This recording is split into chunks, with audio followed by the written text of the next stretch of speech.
திராவிட model ஆட்சியில் திராவிட நாயகன் எங்களது கழகத் தலைவர் மாண்புமிகு முன்னாள் முதலமைச்சர் மு.க. ஸ்டாலின் அவர்களின் அற்புதமான திராவிட மாடல் ஆட்சியில் தொடர்ந்து 2 ஆண்டுகளாக 2025 அப்புறம் 26 வரைக்கும் கூட சொல்லலாம், தொடர்ந்து இரட்டை இலக்க வளர்ச்சியை கண்டிருந்த நமது தமிழ்நாடு அதே வளர்ச்சி பாதையில் செல்ல வேண்டும் என்பதில் எங்களது கழகத் தலைவர் அவர்களும் திராவிட முன்னேற்ற கழகமும் தொடர்ந்து முனைப்பாக இருந்து வருகிறது.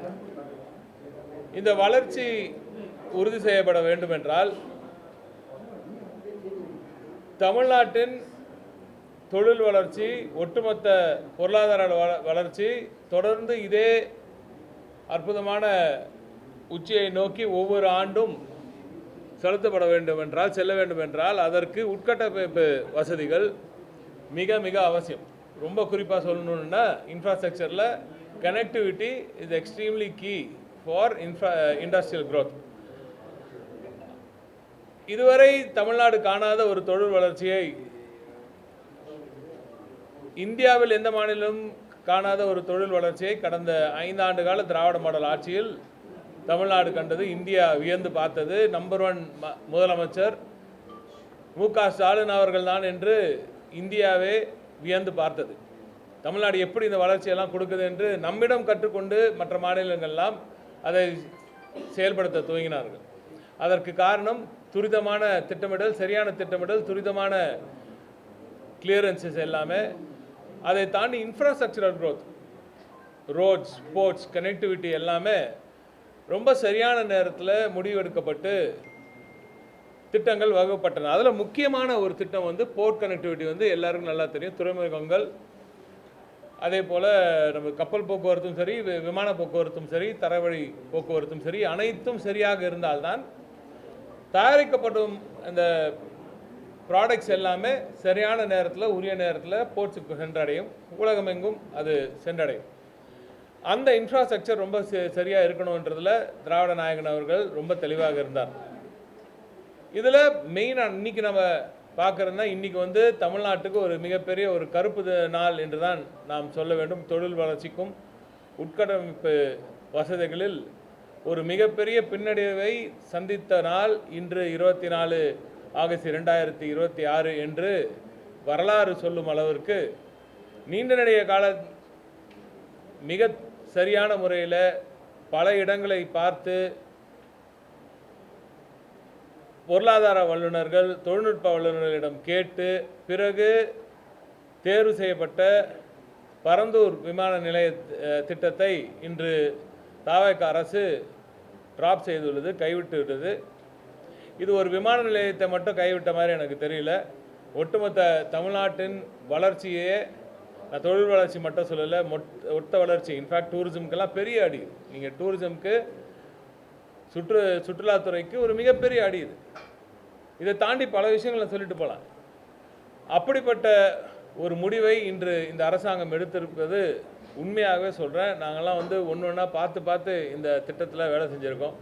எனக்கு அதோட வழி எனக்கு நல்லாவே தெரியும். எவ்வளவு தூரம், எவ்வளவு கிளியரன்ஸுக்காக, அதுவும் அப்போ இருந்த இந்த இப்போவும் இருக்கிற அந்த ஒன்றிய அரசிடம் இருந்து இந்த திட்டத்துக்கான பெர்மிஷன்லாம் வாங்கிறதுக்கு எவ்வளோ கஷ்டப்பட்டோன்னு எங்களுக்கெல்லாம் நல்லா தெரியும். ஒரு திட்டத்தை கொண்டு வருவது எவ்வளவு கடினம் என்று அரசு இயந்திரத்தில் பணிபுரிந்தவர்களுக்கு, ஏன் படித்த இளைஞர்கள் அனைவருக்கும் நன்றாக புரியும். ஏன் உங்களுக்கு குறிப்பாக ஊடகவியலாளர்கள் அனைவருக்கும் ரொம்ப நல்லா தெரியும். ஒரு திட்டத்தை கொண்டு வருவது சாதாரண விஷயம் இல்லை. அதுவும் இப்படிப்பட்ட ரொம்ப முக்கியத்துவம் வாய்ந்த ஒரு திட்டம். இந்த திட்டம் ஏன் தேவை? முதல்ல சென்னை ஏர்போர்ட்டில் இன்னைக்கு capacity 35 million capacity per annum. ஒரு வருடத்திற்கு 35 மில்லியன், கிட்ட 3.5 கோடி பேசஞ்சர்ஸ் போகும் அளவுக்கு கெப்பாசிட்டி இன்றைக்கி இருந்துகிட்டு இருக்குது நம்ம சென்னை மீனமாக்கம் விமான நிலையத்தில். இதில் இன்றைக்கி நம்ம முதலமைச்சர் அவர்கள் சொன்னது போல் அது 20 மில்லியன் எக்ஸ்ட்ராவாக வரப்போகுது, T5லேருந்து, டெர்மினல் 5லேருந்து வரப்போகுதுன்னெலாம் சொல்கிறாரு. ஆனால் நாங்கள் $1 trillion எக்கானமியை நோக்கி தமிழ்நாட்டை செலுத்தி கொண்டிருந்த திராவிட நாயகன் அவர்கள், நமது முன்னாள் முதலமைச்சர் மு.க. ஸ்டாலின் அவர்கள் தொலைநோக்கு சிந்தனையுடன் 2050, 45, 50 என்று நமது திட்டமிடல் இருந்தது. ஒரு ஏர்போர்ட் வந்துச்சுன்னா, ஒரு புது ஏர்போர்ட் வந்துச்சுன்னா குறைந்தபட்சம் 20 ஆண்டுகளுக்கு அது போதுமானதாக இருக்கும் குறைந்தபட்சம். இப்போ நீங்கள் இப்போ சொல்கிறீங்களே இந்த 35 மில்லியன், இந்த 35 மில்லியன் அதாவது 3.5 கோடி அந்த இலக்கை சென்னை விமான நிலையம் இந்த 28லே முடிஞ்சிடும். 28லே கெப்பாசிட்டி முடிஞ்சிடும். ஏற்கனவே இருக்கிற கெப்பாசிட்டிக்கு மீனம்பக்கத்துக்கு உள்ள ஏர்போர்ட்டை தொடர்ந்து யூஸ் பண்ணுறவங்க யாராக இருந்தாலும், தொழில்துறையில் சார்ந்தவர் யாராக இருந்தாலும் சொல்லுவாங்க, நீங்கள் தொடர்ந்து சமூக வலைதளங்கள் நீங்கள் பார்த்துட்டே இருப்பீங்க, அவ்வளவு கம்ப்ளைண்ட் வந்துக்கிட்டே இருக்கும். அது ஏர்போர்ட்ஸ் அத்தாரிட்டி ஆஃப் இந்தியா நடத்துகிற ஒரு விமான நிலையம், நமது கிடையாது, நம்ம அரசாங்கத்துக்கு கிடையாது, நமக்கு அங்கே பெரிய ஒரு கண்ட்ரோலே கிடையாது.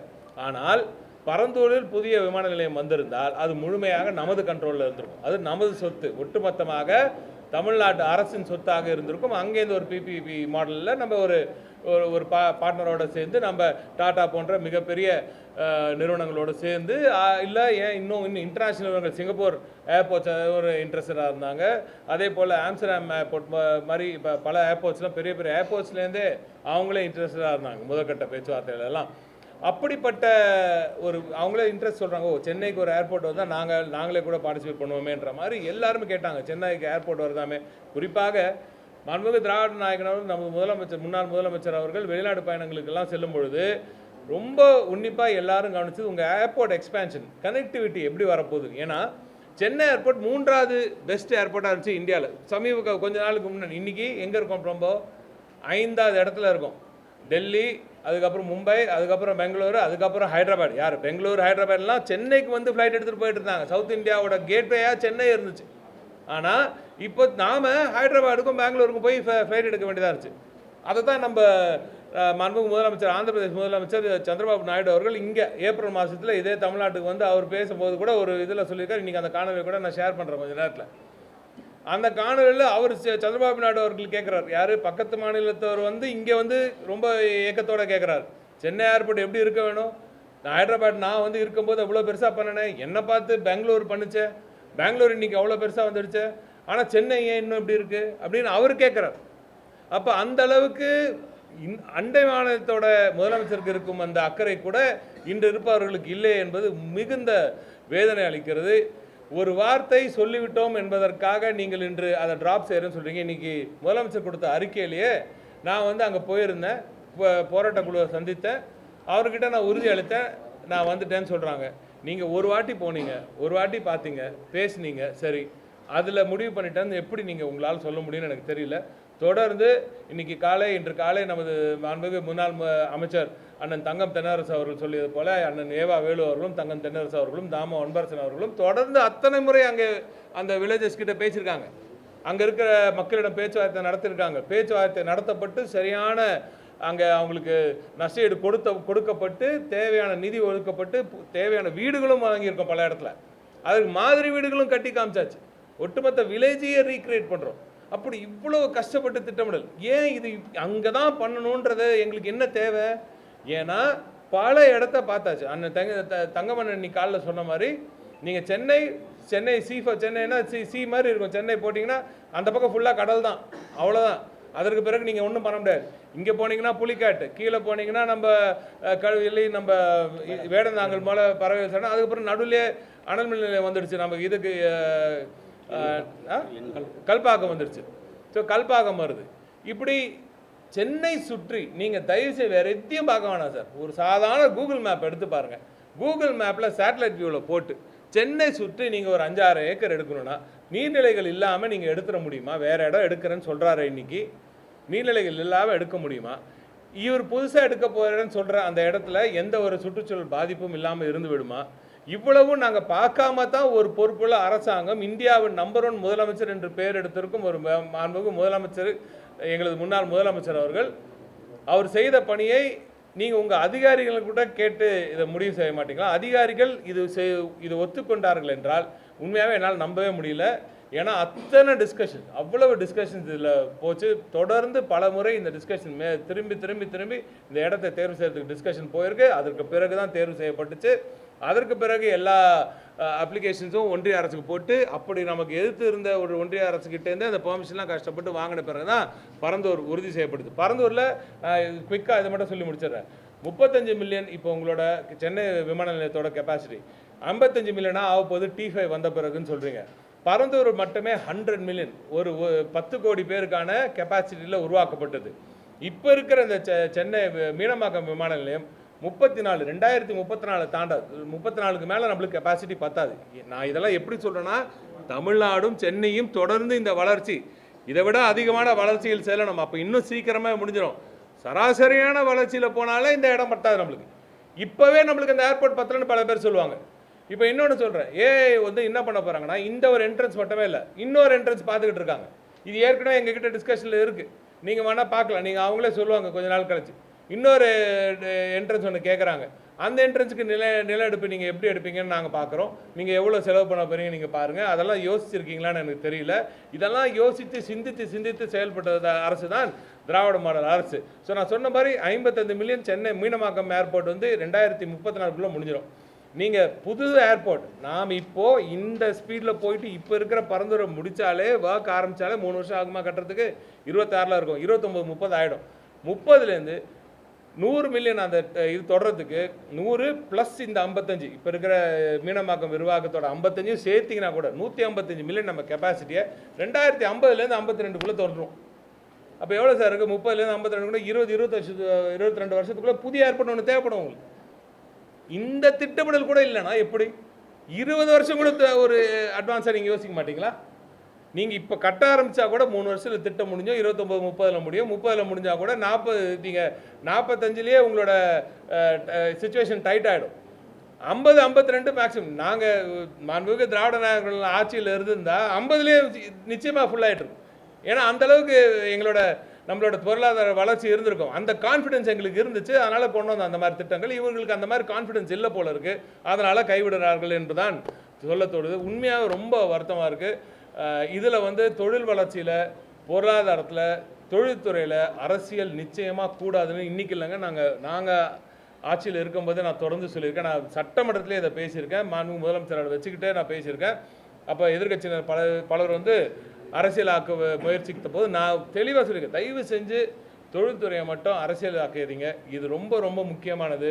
பல லட்சம் பேருக்கு, கோடிக்கணக்கான மக்களுக்கு, குறிப்பாக இளைஞர்களுக்கு, பெண்களுக்கு வேலைவாய்ப்பை வழங்கக்கூடிய இந்த துறையில் உங்கள் அரசியலை புகுத்தாரீர்கள்.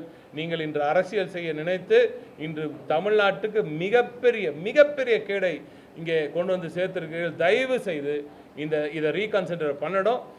நீங்கள் ட்ராப் பண்ணுறேன்னு சொல்கிறீங்க சார். 90% நில எடுப்பு முடிச்சாச்சு. இப்போ எடுத்த நிலத்தை என்ன பண்ணீங்க? திருப்பி கொடுத்துருவீங்களா எல்லாருக்குமே? நீங்கள் வேறு விஷயத்துக்கு யூஸ் பண்ண முடியாது. ஆனால் லேண்ட் அக்விசிஷன் ஆக்ட் என்ன சொல்லுது? எந்த திட்டத்தை எந்த விஷயத்துக்காக எடுத்தீங்கனோ அதுக்காக யூஸ் பண்ணலன்னா திருப்பி கொடுத்துடணும். ரைட்டா? சரி, நீங்கள் அதுக்கு வேறு ஏதாவது திட்டங்கள் வச்சுருந்தா கூட எங்கே அந்த திட்டங்கள், என்ன திட்டங்கள்? அப்போ அந்த திட்டங்கள் வரும்போது இதே மாதிரி சுற்றுச்சூழல் பாதிப்பு வராதா? சரி, இவங்ககிட்ட டேட்டா சென்டர்லாம், பெரிய டேட்டா சென்டர்லாம் அங்கே கொண்டு போய் போடுறேன்னு சொல்கிறாங்க. சரி, அந்த டேட்டா சென்டருக்கு எது முக்கியமாக தேவை? தண்ணி. எவ்வளோ தண்ணி தேவை? இவங்க இன்னைக்கு ஒரு சொட்டு தண்ணீர் நாங்கள் பரந்தூரில் வீணடிக்கலை. பரந்தூரில் எவ்வளோ இடம் தண்ணீர் இருக்கிற இடம் வாட்டர் ஸ்ப்ரெட் எடுக்கிறோமோ அவ்வளோ வாட்டர் ஸ்ப்ரெட் கிரியேட் பண்ணிடுறோம். நீங்கள் அந்த படத்துலேயே பார்த்தீங்கன்னா பார்க்கலாம், சவுத் வெஸ்ட்டில் ஒரு பெரிய ஒரு நீர்நிலை உருவாக்கியிருக்கோம். இன்றைக்கி நான் போட்டிருந்த ட்வீட்டில் கூட இருக்குது. அந்த வரைபடத்துலேயே இருக்குது. எவ்வளோ நீர்நிலை எடுக்கிறோமோ அவ்வளோ நீர்நிலையை அங்கே உருவாக்குறோம். திட்டமிடல் அவ்வளோ அற்புதமாக நடந்தனால தான் என்வாரன்மெண்ட் கிளியரன்ஸ் ஒன்றிய அரசுக்கிட்ட தான் கிடச்சிது. அப்போ இன்றைக்கி நீங்கள் இல்லை அதை நான் வேறு திட்டம் கொண்டு வரேன்னா அதில் என்ன பண்ண போகிறீங்க? முதல்ல இப்படி கொண்டு வரலாமா? இதில் சட்டத்தில் விதி இருக்கா? அதெல்லாம் உங்களுக்கெல்லாம் பேசி பார்த்தீங்களா?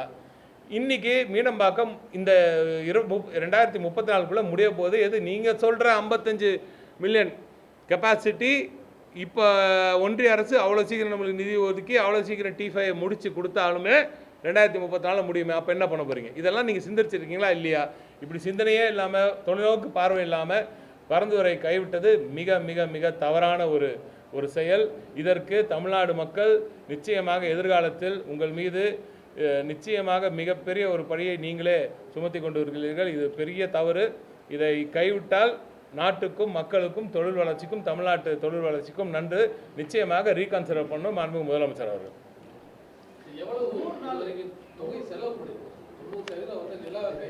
இது 5300 ஏக்கர்ஸுங்க கிட்டத்தட்ட. அதில் 5300 ஏக்கர்ஸில் ஆல்மோஸ்ட் 90% லேண்டு அக்விசிஷன்லாம் முடிஞ்சிடுச்சு. இதில் நான் முக்கியமாக சொல்லணும்னா, தொகையை விட ஏற்கனவே எல்லாம் வாங்கிட்டாங்க. எல்லாம் வாங்கி தொகையை வாங்கி அவங்க விஷயம் செலவு பண்ணி, அவங்க கல்யாணம் வச்சுருப்பாங்க, ஏதோ ஒன்று வச்சுருப்பாங்க, அவங்க செலவு பண்ணிகிட்டு இருப்பாங்க. திருப்பி அந்த காசு உங்களுக்கு வரப்போறதில்லை. சரிங்களா? அப்போ ஒரு திட்டம் தீட்டப்பட்டு அதற்கான ஒட்டுமொத்த செயல்பாடுகளும் நடத்தப்பட்டு எல்லா கிளியரன்ஸும் வாங்கப்பட்டு இன்றைக்குமே என்னோட பிரச்சனைனா முதலமைச்சர் இதை வந்து இவ்வளோ பெரிய டிசிஷன் ஒன்று ட்ராப் பண்ணுறோன்னு ஒரு டிசிஷன் எடுக்கிறீங்க. அப்போ அதுக்கான சயின்டிஃபிக்காக டெக்னிக்கல் ரீசன் என்ன? எதுக்கு ட்ராப் பண்ணுறீங்க? நான் சொல்லிட்டேன் அதனால் ட்ராப் பண்ணுறேன்னு சொல்கிறார். அது சரியா? சொன்னதையெல்லாம் செய்து விட்டாரா என்ற கேள்வி அப்பொழுது வருகிறதில்ல. இல்லை கேபினட் அது கூட்டினாங்களான்ற அவங்க அதில் டிஸ்கஸ் பண்ணாங்களா அவங்ககிட்ட தான் சொல்லணும். பட் டெக்னிக்கலாக இவங்க கூப்பிட்டு நான் விசாரித்தேன் அப்படின்னு சொல்கிறார். அந்த அறிக்கையிலே பார்த்தீங்கன்னா அவர் சொல்கிற இன்றைக்கி காலைல 110 படித்ததுலேயே பார்த்தீங்கன்னா நான் வந்து டெக்னிக்கலாக வல்லுநர்கள் எல்லாம் பேசினேன் அப்படின்னு சொல்கிறார்.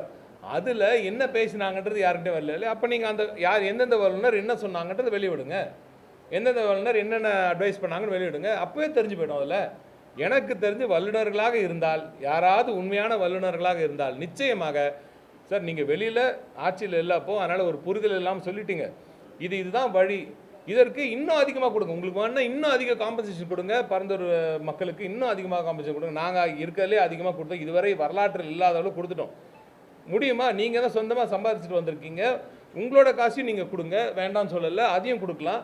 நீங்கள் இன்னும் அரசாங்கத்துக்கிட்டே இன்னும் எக்ஸ்ட்ரா கொடுக்கணும்னு நினைக்கிறீங்களா? கொடுங்க. ஒரு திட்டம், ஏன்னா ஒரு 2 கிராமங்களுக்கு மட்டும், அதாவது லீஸ்ட் இம்பேக்ட் சார். இது வரைக்கும் நாங்கள் செலக்ட் பண்ண இந்த இடத்துல வேறு எங்கே போனாலும் அதிகமான மக்கள் மேலே இம்பேக்ட் ஆகிருக்கும். வேறு வழி இல்லாமல் யார் மேலேயும் இம்பேக்ட் இருக்கக்கூடாதுன்னு தான் சார் ஒரு எந்த அரசாங்கம் இருந்தாலும் நினைக்கும். ஆனால் இந்த இடத்துல வந்து நீ வேறு வழியே இல்லை. சென்னைக்கு நடுவில் 2 பேரலல் ரன்வே, இப்போ மீனம்பாக்கத்தில் இருக்கிறது இப்படி கிராஸ் ரன்வே, அது பேர். இந்த கிராஸ் ரன்வே இருந்துச்சுனாலே அதை வந்து ஒரு ரன்வேவை தான் கன்சிடர் பண்ணுவாங்க. இன்டர்நேஷ்னல் ஏர்போர்ட்ஸ் ரெகுலேஷனில் இப்படி கிராஸ் ரன்வே, இப்படி ஒரு ரன்வே, இப்படி ஒரு ரன்வே இருந்துச்சுன்னா அதை ஒரு ரன்வேவை தான் கன்சிடர் பண்ணுவாங்க. ஆக்டிவ் ரன்வேவாக இருக்காது, ஒரு ஆக்டிவ் ரன்வேவாக தான் இருக்கும். இப்படி நம்மளுக்கு 1500 மீட்டர் இந்த 2 தள்ளி இருக்கிற 4770 மீட்டர்ஸ் லெங்த் இருக்கிற கோட் எஃப் ஏர்கிராஃப்ட் வரைக்கும் போகக்கூடிய ஒரு ஏர்போர்ட் தான் பரந்தூர் ஏர்போர்ட். இப்போ இருக்கிற நம்மளுக்கு கோட் 4E தான் நம்ம பண்ண முடியும். நீங்கள் அங்கே எஃப் வரைக்கும் போகலாம். நீங்கள் இன்ஃபேக்ட் இன்னும் ஃபியூச்சரில் இப்போ இருக்கிற ஏர்கிராஃப்ட்ஸ்லாம் விங் ஸ்பேன்லாம் அபவுட் 65 to 70 மீட்டர்ஸ் தான் வரும். 80 மீட்டர் தப்பாக வரப்போது இனிமேல் ஃபியூச்சரில் லாங் டிஸ்டன்ஸ்லாம் வரும்ன்றதுக்காக அதை செலக்ட் பண்ணி அது வரைக்குமே ரன்வே இன்றைக்கே தாங்குற அளவுக்கு ரன்வே டிசைன் பண்ணோம் சார். பார்த்து செஞ்சுருக்கோம் சார். இன்டர்நேஷ்னலில் வேர்ல்டு லெவலில் ஒன் ஆஃப் த பெஸ்ட் ஏர்போர்ட்ஸாக பறந்து வந்திருக்கும் சார். இது மிகப்பெரிய இதெல்லாம் எவ்வளோ சொல்ல நாங்களாம் அவ்வளோ தூரம் உழைச்சிருக்கோம் சார். அதுக்கு திட்டம் கைவிடுறதுக்கு ட்ராப் பண்ணுறதுக்கு ஸ்டேட் கவர்மெண்ட்டுக்கு முதல்ல அதிகாரம் இருக்கா? டெஃபினட்டாக அவங்களுக்கு வந்து அதிகாரம் இருக்குன்னா, ஏன்னா நம்ம தானே இது நம்மளோட திட்டம் சார். இது ஸ்டேட் கவர்மெண்ட் நம்ம வரி பண்ணோம் சார். இன்னொரு விஷயம் நீங்கள் புரிஞ்சுக்கணும், ஏஐஏ கிட்ட ஒரு விஷயம், ஒரு ஏர்போர்ட் அத்தாரிட்டிஸ்க்கு இப்போ வேணுன்றாங்கல்ல, அங்கேயே எக்ஸ்பேண்ட் பண்ணுறாங்கன்னு வச்சுக்கோங்க, ஏதோ பண்ண போகிறாங்கன்னா, சென்னை மீனம்பாக்கத்தில் நீங்கள் இடத்த எடுத்துட முடியுமா? இன்றைக்கி போய் இடத்த எடுக்க முடியுமா? என்ன காஸ்ட் ஆகும்னு யோசிச்சு பாருங்கள். ஒரு ஏக்கர் வாங்கினா எவ்வளோ சார் ஆகுது? வாங்க முடியுமா? அங்கே பின்னாடி நந்தம்பாக்கத்தில் வந்து ஒரு ஏக்கர் வந்து நாங்கள் டிட்கோவில் வந்து கொடுத்துருக்காங்க. எவ்வளோ 50 கோடி 60 கோடியாக போச்சு ஒரு ஏக்கர் எடுக்கணும்னா. சரி, அங்கே அந்த ஒரு ஏக்கருக்குள்ளே எவ்வளோ டென்சிட்டி ஆஃப் பாப்புலேஷன் எவ்வளோ இருக்கும்? மீனம்பாக்கத்தில் பல்லாவரத்தில் எவ்வளோ பேர் இருப்பாங்க? நீங்கள் எடுக்க முடியுமா எக்ஸ்பான்ஷனுக்காங்க?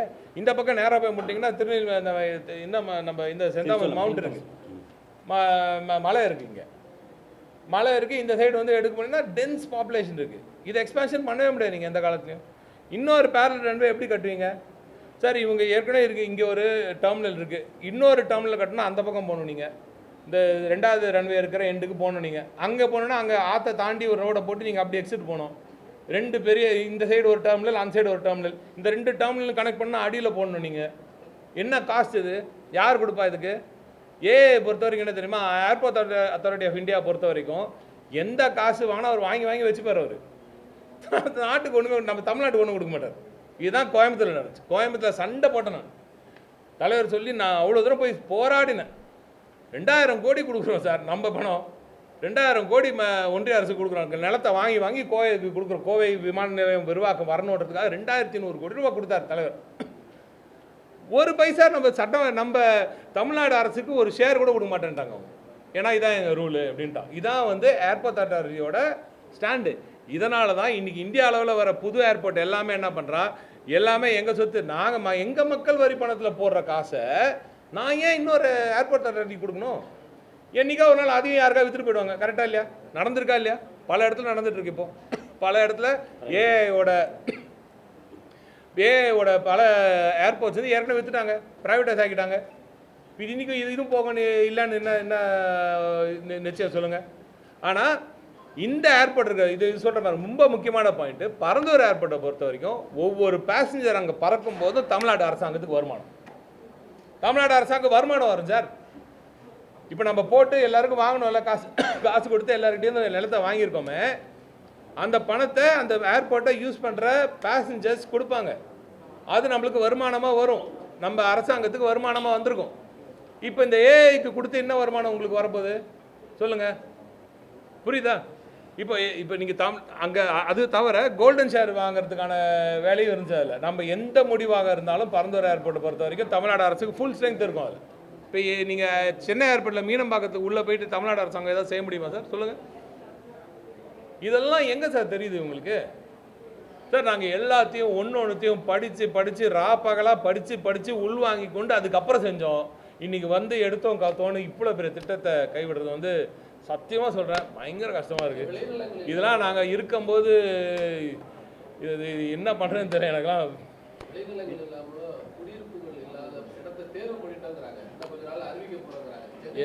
எதை விளைநிலங்கள் இல்லாமல் குடியிருப்புகள் இல்லாமல் சார் நீங்கள் வாங்க, வண்டியில் என் கூட வாங்க. நீங்கள் நான் அதான் சார் முதலமைச்சர் சொல்கிறாரு, என் கூட வாங்க, நம்ம சுற்றுவோம், சென்னை சுற்றுவோம், 40 கிலோமீட்டர் 50 கிலோமீட்டர் 60 கிலோமீட்டர் போவோம் சார் சென்னையிலேருந்து. நீங்கள் எங்கேயாவது 5000 ஏக்கர் நீங்கள் அவ்வளோ தூரம் போக சார். உங்கள் ஃபோனில் கூகுள் ஆப் ஓப்பன் பண்ணுங்கள் சார், கூகுள் மேப்ஸ் ஓப்பன் பண்ணி பாருங்கள். 5000 ஏக்கருக்கு ஒரு ஸ்கொயர் இதை போடுங்க, கூகுள் அர்த்து ஓப்பன் பண்ணுங்கள், ஒரு ஸ்கொயர் ரெடி பண்ணுங்கள், அதில் தூக்கி வச்சு பாருங்கள், எங்கேயாவது உங்களுக்கு கிடைக்கதான் தயவு செஞ்சு பாருங்கள். இதுக்கு மேலே நாங்கள் இதெல்லாம் பார்க்காம செஞ்சுருக்கோம். அதை தாண்டி ஒரு பக்கம் இங்கே ஆவடியில் அவங்க அந்த ஏர்ஸ்ட்ரிப் ஒன்று இருக்குது, இங்கே தாம்பரம் ஏர்ஸ்ட்ரிப் இருக்குது. நான் சொன்ன மாதிரி கல்பாக்கத்துக்கு மேலே நோ ஃப்ளை ஜோன் இருக்குது. இதெல்லாம் யோசிக்காமல் எப்படி நாங்கள் பண்ணுவோம்னு நினைக்கிறீங்க? நாங்கள் இப்போ ஏதோ ஓரளவுக்காவது இதெல்லாம் படிச்சிருக்கோம் சார், அதனால் ஏதோ கொஞ்ச அளவுக்காவது நாங்கள் இதெல்லாம் தெரிஞ்சுக்கிட்டு பேசுகிறோம். நீங்கள் பேசுங்க, நீங்கள் ட்ராப் பண்ணுங்கள், பரவாயில்ல. ஏன் ட்ராப் பண்ணணும்னு சொல்லுங்கள், இதை சரியான டெக்னிக்கல் ரீசன் சொல்லுங்கள். இது ஏன் ட்ராப் பண்ணும்? இன்றைக்கி முதலமைச்சர் அங்கே போய் ஒரு வார்த்தை சொல்லிட்டா ட்ராப் பண்ணிட்டார். இதுதான் அரசியலா? இதுதான் ஒரு அரசாங்கத்தில் ஒரு முதலமைச்சருக்கு இது சரியானதா? அவர் தயவு செய்து, நான் இவ்வளோ தூரம் நான் எந்த அரசியலும் இல்லாமல் சொல்கிறேன் சார், ஒரு தமிழ்நாட்டின் குடிமகனாக சொல்கிறேன். பல நாடுகளுக்கு போய் பல இடத்துலையும் பார்த்து, பல இடத்துல இந்த அண்டை மாநிலத்தோட இந்த பெங்களூரெல்லாம் பார்த்து, இவ்வளவு இருக்க இவங்க இன்றைக்கி வந்து இவ்வளோ பண்ணியிருக்காங்களே, நம்மளால் பண்ண முடியலன்னுலாம் அந்த ஆதங்கத்தோடு பேசுகிறேன் சார். நாம் 3வது இடத்துல இருந்தோம்.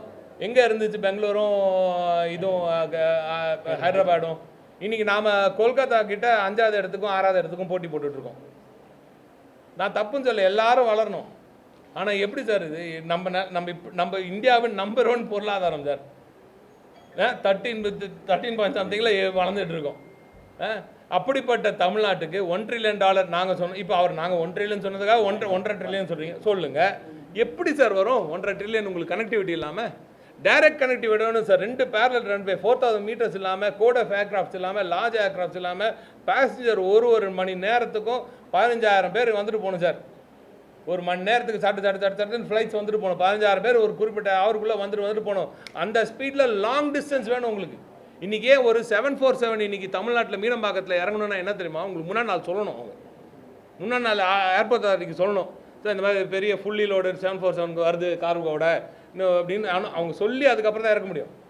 அந்த ரெகுலேஷனாக பாருங்கள். ஏன்னா அவங்க அதுக்கு கேட்பாங்க இல்லை, அவ்வளோதான் இருக்குது வசதி, சரிங்களா? ஆனால் ஃபுல்லி லோடட் ஃபியூச்சர் ஏர்க்ராஃப்ட்ஸ்லாம் வந்து இறங்கணும், லார்ஜ் டிரான்சிட் நடக்கணும். இங்கேருந்து ஸ்ட்ரெயிட்டாக சான் ஃப்ரான்சிஸ்கோக்கு பறக்கணும் சார் நம்ம பசங்க. இங்கேருந்து சிலிகான் வேலையை கலெக்ட் பண்ண வேணாமா? சென்னை ஏஷியா சிலிகான் வேலையாக மாதிரி இங்கேருந்து அங்கே இருக்கிற சிலிகான் வேலையோட கனெக்ட் பண்ண வேணாம். நம்ம ஆளுங்க தானே சார் அங்கே இருக்காங்க. டைரக்ட் ஃப்ளைட் இங்கேருந்து பெங்களூர் போய் எதுக்கு எடுக்கணும்? நான் இங்கேருந்து எதுக்கு ஹைதராபாத்துக்கு போய் எடுக்கணும்? இவங்க நம்ம ஊர் சார். இதுதான் சார் டிரான்சிட் ஹப். இது இன்னொரு முக்கியமானது, ஒரு இவ்வளோ பெரிய ஏர்போர்ட் வரும்போது ஒரு MRO இருந்திருக்கணும் பக்கத்துலேயே, இல்லையா? அவங்களுக்கு வந்துச்சுன்னா பெரிய பெரிய ஏர்க்ராஃப்ட்ஸ் எல்லாம் வந்து அவங்க அங்கேயே சர்வீஸிங்கும் அவங்களுக்கு ஈஸியாக இருந்துச்சுன்னா சட்டு அந்த வேலையை நடக்கும். இன்னும் ஏர்க்ராஃப்ட்ஸ் வரும். இன்ஃபேக்ட் ஒரு ஹப்பாக இருக்கணும், நம்ம ஏர்லைன்ஸோட ஹப்பாக இருக்கணும். இது ஏர் இண்டியாவோட ஹப்பாவோ இல்லை இண்டிகோவோட பெரிய ஹப்பாவோ இது இருக்கணும். அதற்கு இடம் வேணும். ஃபியூச்சர் ட்ரோன் போர்ட்டையும் சேர்த்து அங்கே டிசைன் பண்ணி வச்சுருக்கோம் நாங்கள். பரந்தூர் மக்கள் வந்து பட்டாசு போட்டு இனிப்பு கொடுத்து கொண்டாடுறதாக செய்தி பரந்தூர் மக்கள் மனதில் பார்க்க சார், அது வந்து எனக்கு தெரிஞ்சு பரந்தூர்லேயே இருக்கும் உண்மையாக படித்த இளைஞர்கள், படித்தவர்கள், பெரிய லெவலில் இருக்கிறவங்க யாராக இருந்தாலும் சரி, அங்கே கொஞ்சம் ஃபார்வர்ட் திங்கிங்காக இருக்க யாராக கேட்டாலும் நாட்டுக்காக இந்த விஷயத்துக்காக இவ்வளோ பெரிய ஒட்டுமொத்த தமிழ்நாட்டோட வளர்ச்சியே தொய்வடையுது அப்படின்ற வருத்தம் அந்த மக்களுக்கும் நிச்சயமாக இருக்குது. நீங்கள் யாரோ தேடி தேடி போய் இன்டர்வியூ எடுத்தீங்கன்னா நாங்கள் என்ன பண்ணுறது? நீங்கள் அப்படியே திரும்பி பரந்தூருக்கு பக்கத்தில் இருக்க கிராமத்தில் தயவுசெய்து எடுங்க, இந்த பக்கம் சென்னையில் இருக்கவங்ககிட்ட எடுங்க, படித்த இளைஞர்கிட்ட எடுங்க, என்கிட்ட வேணாம் சார். தயவு செய்து டிவிக்கு கொடி போட்டுட்டு போகிற ஃப்ளாக் போட்டுட்டு போகிற பசங்கிட்டே கேளுங்க, நியாயமாக தயவு செஞ்சு சொல்லுங்கள், இந்த திட்டம் கைவிடப்படுவது சரியா இல்லையான்னு கேளுங்க. பொருளாதாரம் வளர்ச்சி உட்கட்டமைப்புன்னு பேசும்போது 8 வழிச்சாலையை திமுக எதிர்க்கட்சியாக இருக்கும்போது எதிர்த்தது. நீங்கள் குற்றச்சாட்டு திமுக எதிர்க்கல சார், தயவுசெய்து நல்லா புரிஞ்சுக்கோங்க. 8 வழிச்சாலையை பொறுத்த வரைக்கும் எங்கள் ஸ்டாண்ட் ரொம்ப கிளியர். ஏற்கனவே சென்னையிலேருந்து சேலத்துக்கு போகிறது, நம்ம கள்ளக்குறிச்சி அந்த சைடில் போகிற அந்த அதுவே இன்னும் கம்ப்ளீட் ஆகாமல் இருக்குது. அதை முதல்ல முடிங்க. அது 4 வழிச்சாலையாக இருக்குது. அதோட கெப்பாசிட்டி ஒரு சாலைக்கும் இவ்வளோ கெப்பாசிட்டின்னு இருக்குது. அந்த யூனிட் சொல்லுவாங்க, நம்பர் ஆஃப் வெஹிக்கிள்ஸ் போகிற யூனிட், சரிங்களா? அந்த யூனிட் ரீச் ஆகலாங்க. இப்போ நம்மளுக்கு இங்கே சொல்கிறோமே இவ்வளோ பேசஞ்சர் கெப்பாசிட்டி இத்தனை வருஷத்தில் ரீச் ஆக போகுதுன்னா, அங்கே ரீச் ஆகலை.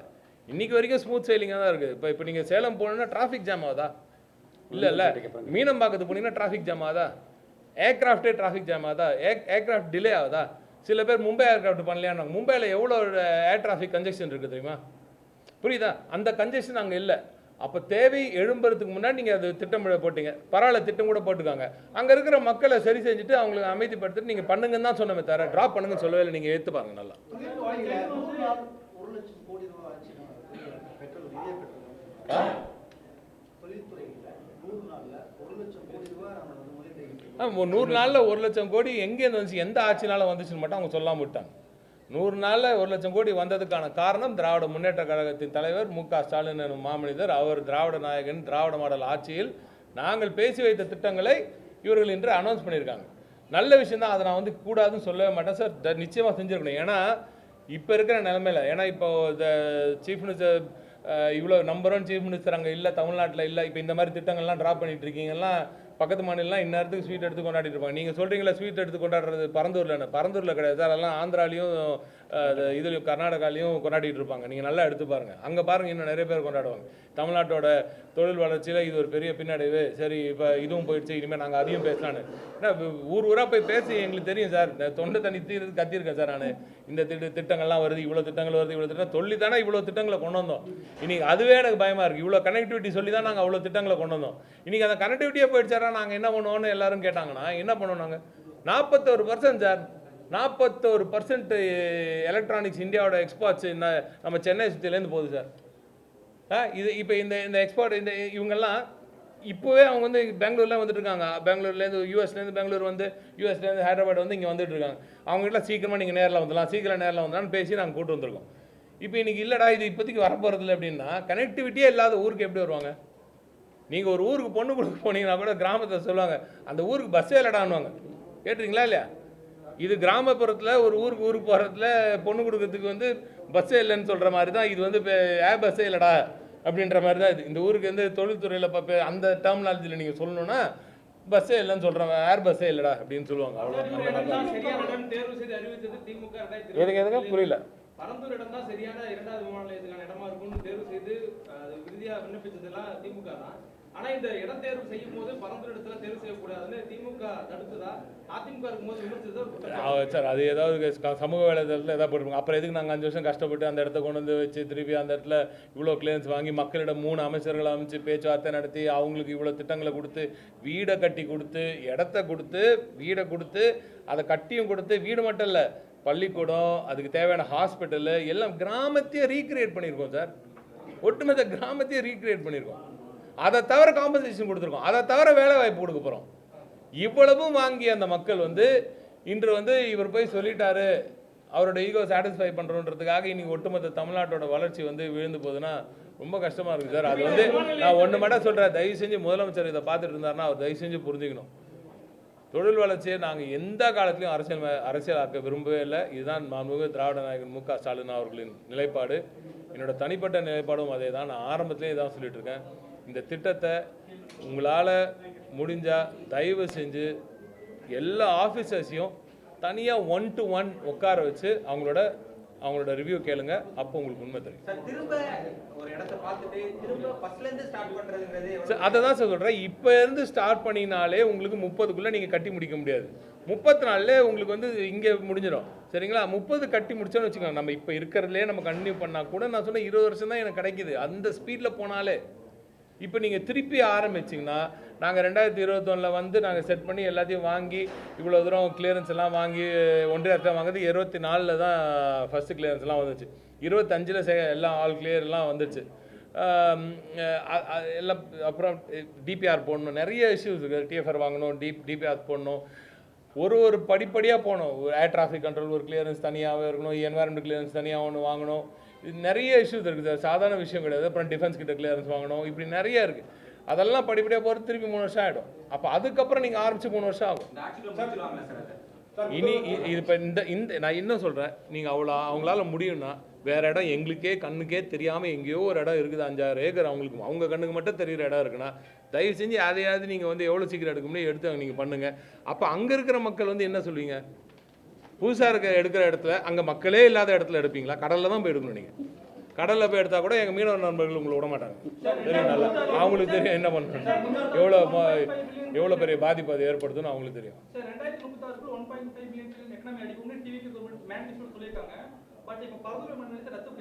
எதுங்க 2036ல 1.5 ட்ரில்லியன் எக்கனாமினே மேனிஃபெஸ்டோ சொன்னாங்க. பட் இங்க பரதுரை விமானத்தை ரத்து பண்ணிட்டாங்க. இது ஒரு பெரிய முரண்பாடா இருக்கு. இது எந்த மாதிரியான பாதிப்பு தமிழ்நாட்டுக்கு ஏற்படுத்தும்? இதே சமயம் ஆந்திரா வந்து குப்பம் அண்ட் மத்த ஏற்படும். இதை தான் சொல்லிட்டு இருக்கேன். நாம 1.5 ட்ரில்லியன் நாங்கள் ஒன்று சொன்னனால 1.5 சொன்னாங்க அவங்க. அப்போ அதற்கேற்ப எக்ஸ்ட்ரா கனெக்டிவிட்டி இன்க்ரீஸ் ஆகிருக்கணும். ஆந்திராவில் வந்து நாங்கள் இப்போ தமிழ்நாட்டில் பரந்தூரும் ஹொசூரும் ரொம்ப கிரிட்டிக்கல்னு சொல்லிட்டு இருந்தேன். ரொம்ப கிரிட்டிக்கல். ஹொசூருக்கு வந்து இவ்வளோ பேச்சு பேசினாங்க. இன்றைக்கி ஹொசூர் பக்கத்துலேயே அங்கே குப்பம் ஆரம்பிச்சிட்டாங்க. பெங்களூர் 2வது ஏர்போர்ட் ஆரம்பிக்குது சார். பெங்களூர் அவங்க 2வது இடத்துக்கு பேச ஆரம்பிச்சிட்டாங்க. அன்றைக்கி டிகே சிவகுமார் சார் எடுத்துட்டார், அவர் சிஎம் எடுத்துட்டார். அடுத்து இவர் ஏற்கனவே பேசியிருக்காரு. வைஜாக் அவ்வளோ பெருசாக கட்டிட்டாங்க. இவங்க ஒன்று கட்டி ஏற்கனவே இருக்கிற ஏர்போர்ட்ஸையே நவீனமயமாக்கி இன்னும் பிரம்மாண்டமாக பண்ணிட்டு இருக்காங்க. புதிய விமான நிலையங்களும் வந்துகிட்டு இருக்கு. அப்போ போட்டி எங்கே போகும்? விமான நிலையம் வந்துச்சுன்னா கனெக்டிவிட்டி ஈஸி. வர தொழிலாளர்களுக்கு தொழில் முதலீட்டாளர்களுக்கு கனெக்டிவிட்டி ரொம்ப ஈஸி. யூஎஸ்லேருந்தோ ஜெர்மனிலேருந்தோ ஜப்பான்லேருந்தோ வந்தாங்கன்னா டைரக்ட் கனெக்டிவிட்டி இருக்கான்னு பார்ப்பான். இல்லாட்டி அங்கேருந்து 1 ஹாப் எங்கே இருக்கோ அங்கே எங்கே லேண்டு ஈஸியாக கிடைக்குதோ அங்கே போயிடுவாங்க. இதுதான் இன்வெஸ்ட்மெண்ட் ப்ரொமோஷனில் பிரச்சனை. இதற்காகத்தான் கனெக்டிவிட்டி ஸ்ட்ரெயிட்டாக நம்ம ஊருக்குள்ளே கொண்டு வந்துடணும்னு பார்க்குறோம். வேறு எங்கேயும் போயிட்டு வரதுக்கு பதிலாக இங்கே வரணுன்றது. முன்னாள் முதல்வர் ஜெயலலிதா அவர்கள் கலைஞர் அவங்க கொண்டு வந்த தலைமைச் செயலகத்தை வந்து ஹாஸ்பிட்டலாக மாற்றணும், அண்ணா லைப்ரரியை திருமணமாக மாற்ற முயற்சியும் ஒரு அரசியலாக கவனிக்கப்படுது. அது போன்ற ஒரு அரசியல் அறிவிப்பாக இருக்கலாம். இதுவரை தமிழ்நாடு காணாத மிக மோசமான ஒரு பின்னடைவு இது. நீங்கள் அதெல்லாம் கூட நாங்கள் ஒன்றுனா நீங்கள் வேறு சின்ன ஒரு அசம்பிளி தானே, நாங்கள் வேறு இடத்துல பார்த்துக்கலான்னோ இல்லை திருப்பி பழைய இடத்துக்கே கூட போயிட்டோம். நீங்கள் இப்போ பழைய இடத்துக்கு போக முடியாது. நீங்கள் அசம்பிளி அந்த அம்மையார் அவர்கள் அவங்க ஒரு முடிவு எடுத்து அதை ஹாஸ்பிட்டல் ஆக்கிட்டாங்க. எங்களால் அட்லீஸ்ட் திரும்பி வந்து பழைய ஃபோர்ட்டுக்கே போக முடிஞ்சுது. சரிங்களா? இங்கே இந்த விமான நிலையத்தை விட்டிங்கன்னா இங்கே திருப்பி மீனம்பாக்கத்துக்குள்ளே போகிறதுக்கு ஒன்றும் இல்லை, இடம் பத்தாதாங்க. ஏற்கனவே மீனம்பாக்கமே ஃபுல்லு. அப்புறம் எப்படி எங்கே போவீங்க? நீங்கள் வேற எங்கேயும் போக முடியாது. வேறு ஊருக்கு தான் போவாங்க எல்லாம். மக்களோட எதிர்ப்பை தாண்டி சூழலியல் அமைப்புகளோட எதிர்ப்பை எப்படி பார்க்குறீங்க சார்? சூழலில் அனுப்பாரு 4 பேர் இருந்துக்கிட்டு அவங்க மட்டும் தான் சூழலை பாதுகாக்கிறாங்கன்னு சொல்லக்கூடாது. அது முதல்ல மிகப்பெரிய ஒரு தவறு சார். அது முதல்ல நிறுத்த சொல்லுங்கள் அவங்கள. எங்களுக்கும் எல்லோரும் நல்லா தெரியும். எனக்கு இருக்கிற என்வாயர்மெண்டல் இன்ட்ரெஸ்ட் என்னன்னு அவங்களுக்கும் நல்லா தெரியும். அதனால் அவங்க மட்டும் தான் பாதுகாக்கிறாங்கன்னு நினைக்கக்கூடாது. எல்லாத்தையும் பார்த்துட்டு தான் நாங்கள் எல்லாம் முடிவு பண்ணுவோம். நான் வருஷத்தில் 3-4 நாள் காட்டுக்குள்ளே போய்ட்டு உட்காந்துருவாங்க. நான் இந்த வருஷத்தில் 3-4 நாள் போய் ட்ரெக்கிங் போகிறவங்க உள்ளே சுற்றி கிடக்குறேன். அதனால் எனக்கு சூழல்லாம் எவ்வளோ பிடிக்கும்னு அவங்களுக்கே தெரியும். நீங்கள் சொல்கிற ஆளுங்களுக்கே நல்லாவே தெரியும். அப்படிப்பட்டவர்கள் சரி இவங்கெல்லாம் இருந்திருக்காங்களே, அப்போ இதுதான் ஒரே ஆப்ஷன்றதுனால தானே முடிவு பண்ணியிருக்கணும்.